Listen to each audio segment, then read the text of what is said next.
একই রাতে একদিকে বাজছিল বিয়ের সানায়, অন্যদিকে সমুদ্র থেকে উঠে আসছিল মৃত্যুর হাহাকার করা বিষ, আর তৃতীয় দিকে জ্বলছিল এমন এক আগুন যে আগুন দেবতাদের অহংকারকে ছাই করে দিতে পারত। এই তিনটি ঘটনা যদি একটু দেরি হতো, আজ আপনি, আমি, এমনকি এই পৃথিবী কিছুই থাকতো না।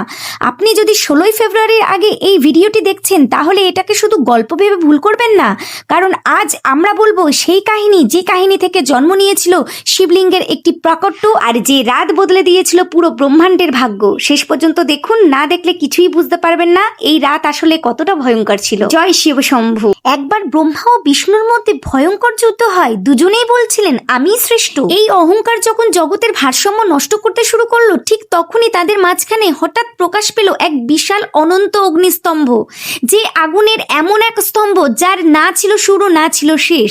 সেই স্তম্ভ থেকেই ভেসে হলো এক গভীর কণ্ঠস্বর, যে আমার শেষ প্রান্ত খুঁজে পাবে সেই হবে পরিচিত মহান।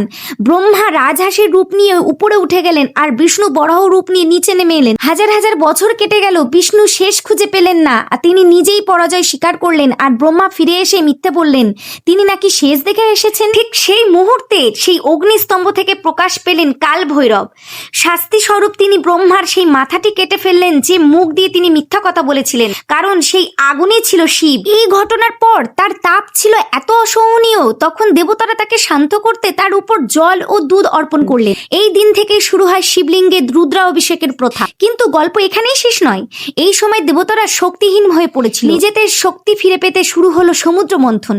সবার আশা ছিল অমৃত, কিন্তু বেরিয়ে এলো কি ভয়ঙ্কর হলাহল বিষ। সেই বিষে পুরো জগৎ জ্বলতে শুরু করলো।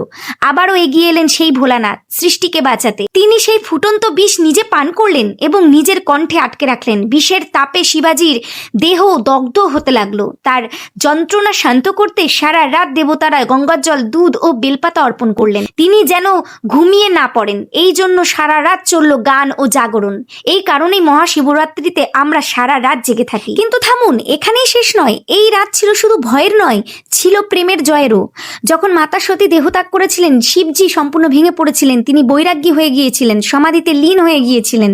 তখন সতী জন্ম নিলেন পার্বতী রূপে, শুধু নিজের শিবকে ফিরে পাওয়ার জন্য হাজার হাজার বছর কঠোর তপস্যা করলেন। অবশেষে ভোলানাথ গলেন এবং মহাশিবরাত্রির রাতেই সেই বৈরাগ্যী আবার বর হলেন, যখন ঘটল শিব শক্তির মিলন। তাই এই 16ই ফেব্রুয়ারি যখন আপনি শিবলিঙ্গে 1 লোটা জল ঢালবেন, মনে রাখবেন আপনি সেই আগুনকে শান্ত করছেন।